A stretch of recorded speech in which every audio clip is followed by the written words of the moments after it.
When Martin Jameson walked into the towering office building of Harper and Sons for the first time, he could feel the weight of all the eyes on him. He wasn't new to being the only black person in a room, but this place, his new job, was a whole different world. Harper and Sons was one of the most prestigious corporate consulting firms in the country, known for its exclusivity and success. But as Martin stepped onto the 34th floor, he quickly realized that he was the only black face amidst a sea of white ones. The company prided itself on its rigorous hiring process, recruiting only the most qualified candidates from Ivy League schools and top-tier business programs. Martin was no exception. He had graduated top of his class from Yale Business School and had worked at some of the best firms in the country. But here, at Harper and Sons, it didn't seem to matter how qualified or experienced he was. The color of his skin made him different, and that difference was palpable. The first few weeks were a whirlwind of introductions, training sessions, and early morning meetings. Martin spent most of his time keeping his head down, determined to learn the ropes and prove his worth. But as days passed, he couldn't help but notice the subtle ways his colleagues reacted to him. It wasn't overt racism, at least, not the kind that people like to point out. It was more a collection of quiet moments. The extra pause when someone asked him about his background, the awkward silence when he mentioned his alma mater, and the constant feeling of being watched. It was clear that the company wasn't used to having someone like him in their ranks. But Martin wasn't there to make friends. He had fought hard to get to where he was, and he wasn't about to let a few awkward interactions hold him back. His goal was clear: be the best, and they would have no choice but to respect him. As the months rolled by, Martin's work spoke for itself. He quickly became known for his sharp analytical mind and his ability to solve complex problems. His reports were thorough, his presentations crisp, and his client recommendations often led to successful outcomes. Yet despite his growing list of accomplishments, Martin still felt like an outsider. His colleagues rarely invited him to lunch, and after-work drinks were always forgotten when it came to his invite. Team-building exercises seemed to deliberately exclude him, and even though he was consistently praised for his work, there was always a subtle undercurrent suggesting he didn't quite belong. One day, after a particularly successful meeting with a high-profile client, Martin found himself standing at the coffee machine when his supervisor, Richard, approached him. Richard was a tall, imposing man with salt and pepper hair, and an air of confidence that could fill a room. He was the type of man who spoke loudly, laughed loudly, and always seemed to be in control of any conversation. "You did good today, Martin," Richard said, clapping him on the shoulder in what was supposed to be a friendly gesture. "Clients like you, and that's a good thing. But, just a piece of advice. Maybe dial it back a little. You don't want to come off too aggressive." Martin blinked, surprised by the comment. Aggressive? Yeah. You know, too much passion can sometimes be intimidating, especially in this environment. Just something to think about. As Richard walked away, Martin stood there, staring into his coffee. Aggressive. The word echoed in his mind. It was a word he had heard before, a stereotype often attached to black men in predominantly white spaces. He hadn't raised his voice during the meeting, nor had he spoken out of turn. If anything, he had been more reserved than usual, careful not to come across as too outspoken. But here it was again, that quiet reminder that no matter what he did, he would always be seen through a different lens. It was in that moment that Martin realized he was fighting more than just corporate challenges. He was fighting perceptions, unspoken biases that existed in the minds of his colleagues and superiors. But he knew that if he allowed these perceptions to affect him, they would win. So, he decided to push harder, work smarter, and rise above it all. The next year was transformative. Martin became the go-to consultant for difficult clients. His reputation for delivering results grew, and his portfolio of successful projects expanded.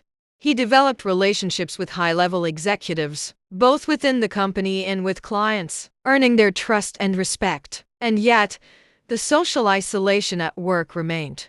He was aware that he was often discussed in closed circles, The diversity hire was a phrase he had overheard more than once. Some saw him as a token, a way for the company to tick a box on their diversity report. But Martin didn't care. He knew he wasn't here just because of the color of his skin. He was here because he was talented, driven, and capable. And he would prove it every single day. Eventually, Martin's hard work caught the attention of the company's CEO, George Harper Jr.B. Unlike most of the executives, Harper was different. He was sharp, but also known for being forward-thinking. One afternoon, after a particularly successful quarter, Harper invited Martin to his office for a conversation. "Martin," he began, leaning back in his chair, "I've been watching your progress, and I have to say, you've impressed me. Not just with your work ethic, but with your results. You've been handling some of the toughest accounts we have, and you've consistently delivered. I think it's time we talk about your future here." Martin's heart raced as Harper spoke. It was a rare opportunity to be acknowledged by the CFO himself. "I'll be blunt," Harper continued. "We need more leaders like you, leaders who think differently, who challenge the status quo. You've got potential, and I'd like to see you in a more senior role. But let me be clear, it won't be easy. This company can be resistant to change." Martin knew what Harper was hinting at. Harper and Sons had been run by the same old guard for decades. Promotions weren't just about talent. They were about fitting in, being part of the club. And Martin, as the only black man in a sea of white faces, wasn't exactly what the old guard had in mind. "I'm ready," Martin replied confidently. "I've been ready." Martin's promotion to senior consultant came with mixed reactions. There were some who congratulated him, genuinely impressed by his work, while others whispered that it was a move to appease the growing conversation around diversity and inclusion in the corporate world. But Martin didn't care. He was determined to lead with excellence. As a leader, Martin made it his mission to create an environment where everyone, regardless of their background, felt they could succeed. He mentored younger consultants, particularly those from underrepresented groups, and he pushed for initiatives that would bring more diversity to the company. One day, a young woman named Alicia, who had recently joined the firm as an intern, approached Martin after a company-wide presentation. She was visibly nervous but determined to speak. "Mr. Jamieson, I just wanted to thank you," she said, her voice steady but quiet. "Seeing you in this position, it gives me hope. I've always felt like I didn't belong here. But seeing you succeed makes me believe I can too." Martin smiled warmly. "You do belong here, Alicia. And don't let anyone make you feel otherwise. If you work hard and stay true to yourself, no one can take that away from you." Alicia's words stayed with him long after she left. He remembered the feeling of isolation, the weight of being different, and the pressure to prove himself over and over again. But now, as a leader, he was in a position to change that for others. If you're listening to this point, please consider hitting the subscribe button. Thank you. As the years passed, Martin's influence within the company grew. He wasn't just a leader, he was a trailblazer. Under his guidance, Harper and Sons began to diversify its hiring practices. And for the first time, the company looked beyond the usual Ivy League pool. They started recruiting from historically black colleges and universities, as well as other institutions that hadn't previously been on their radar. Martin also worked to implement unconscious bias training, ensuring that the company culture became more inclusive and welcoming to all. In time, the number of black professionals and other underrepresented groups in the company grew, and with it, so did the company's success. Clients began to notice the shift in Harper and Sons culture, and the firm became known not only for its excellence in consulting but also for its commitment to diversity and inclusion. Martin's journey had not been easy. He had faced more challenges than most. But through it all, he had remained steadfast. He had never wavered in his belief that he deserved to be there, that he belonged. And now, as he looked around the office, he saw a new generation of professionals who looked like him, who came from different backgrounds, and who were thriving in a place that had once made him feel like an outsider. Martin had not just survived in the midst of a sea of white faces, he had thrived. He had turned the very thing that made him different into his greatest strength. And in doing so, he had changed the company for the better. In the end, Martin's success wasn't just about him. It was about creating a path for others. About showing that diversity wasn't a barrier to success, but a key to it. His legacy would be one of strength, resilience, and vision. A reminder to everyone that true leadership is about more than fitting into the existing mold. It's about reshaping that mold for the better. As Martin's reputation continued to grow, so did his influence beyond the walls of Harper and Sons. He was invited to speak at business conferences, universities, and even government panels on diversity in the corporate world. Martin always spoke from the heart, sharing his experiences of being the only Black man in a predominantly white space and what it had taken to not only survive but to thrive. At one of these conferences, Martin delivered a keynote address to a packed audience. The theme of the event was breaking barriers, and it resonated deeply with him. He spoke about the challenges of being seen as the other, of having to work twice as hard to be taken seriously, and of the isolation that came with being different. But the truth is, Martin said, his voice steady and clear, being different is our strength. When you bring a perspective that no one else in the room has, you're not a liability, you're an asset. And if you find yourself in a place where they can't see that, then you have two choices.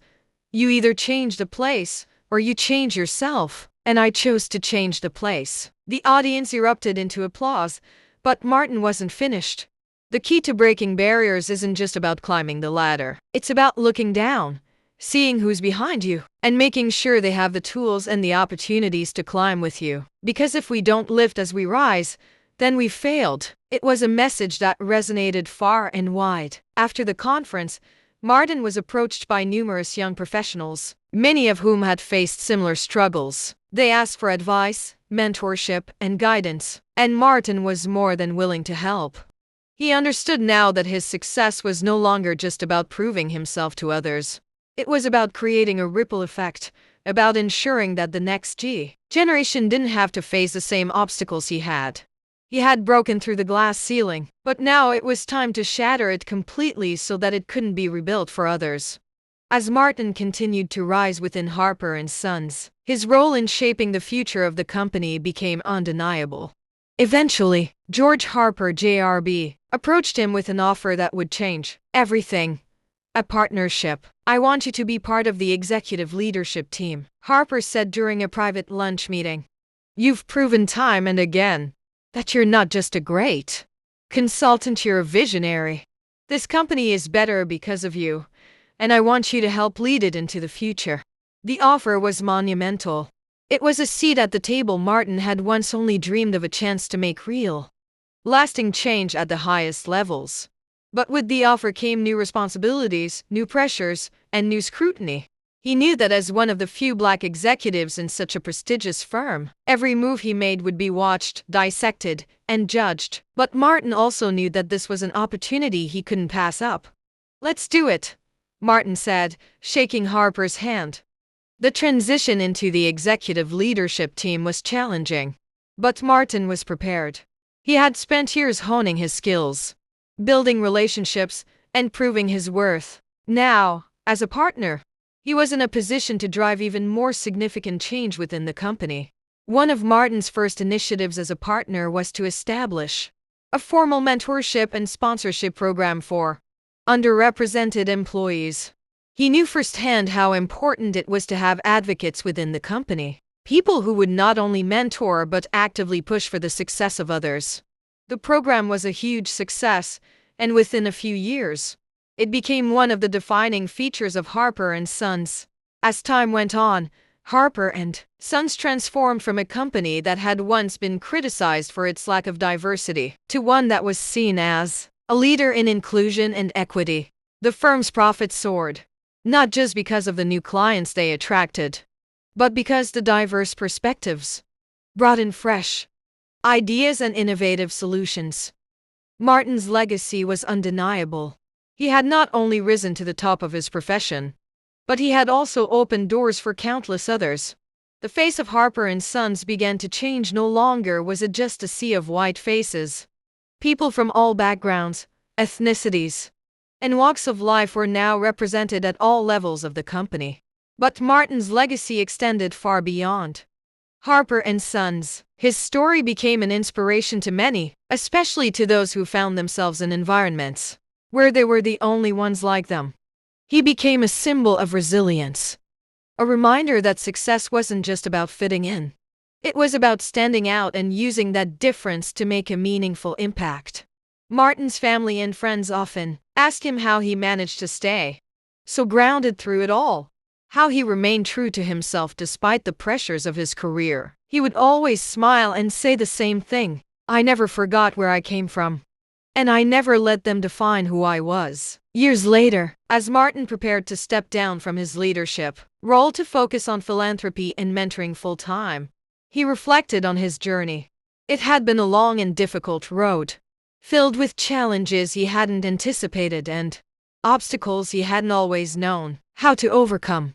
But he had persevered, and in doing so, he had not only built a successful career but had helped to change an entire industry. At his retirement party, colleagues, friends, and mentees from across the years gathered to celebrate his career and his impact. As he stood before them, ready to give one final speech, he felt a profound sense of gratitude. Success, he began, isn't just about what you achieve for yourself. It's about what you leave behind for others. I'm proud of the work we've done here, but more than that, I'm proud of the people I've had the privilege to work with, to mentor, and to watch grow. He paused, looking around the room at the faces of those he had inspired, those he had mentored, and those who would carry on the work after him. We've built something here, a place where everyone has a chance to succeed, no matter who they are or where they come from. And that, to me, is the greatest legacy any of us can leave. As the room erupted into applause, Martin felt a deep sense of fulfillment. He had come a long way from that first day at Harper and Sons, where he had felt like an outsider, unsure if he would ever truly belong. Now, as he looked around at the diverse faces that filled the room, he knew that he hadn't just found his place, he had helped create one for others. And that, in the end, was what mattered most. In the years that followed, Martin's legacy continued to grow. The mentorship and sponsorship programs he had started flourished, producing a new generation of leaders from diverse backgrounds. Harper and Sons remained at the forefront of innovation and inclusivity, and Martin's name became synonymous with progress and perseverance. But perhaps the most important part of Martin's legacy was the ripple effect he had created. Because of him, countless others both within Harper and Sons and beyond believed that they, too, could succeed in spaces where they thought their success was impossible. The moral of the story is that true success isn't just about personal achievement. It's about paving the way for others and creating lasting change. Martin's journey teaches us the power of resilience, self-belief, and the importance of standing out, not just fitting in. Despite the challenges of being different in a space that wasn't built for him, Martin rose above prejudice and isolation by working hard, staying true to himself, and using his influence to uplift others. His legacy shows that real leadership is about breaking down barriers and ensuring that everyone, regardless of their background, has the opportunity to succeed. Thank you for listening. What do you think about the story? Please subscribe to my channel for more interesting stories. Comment, like, and share. See you in my next video. Bye!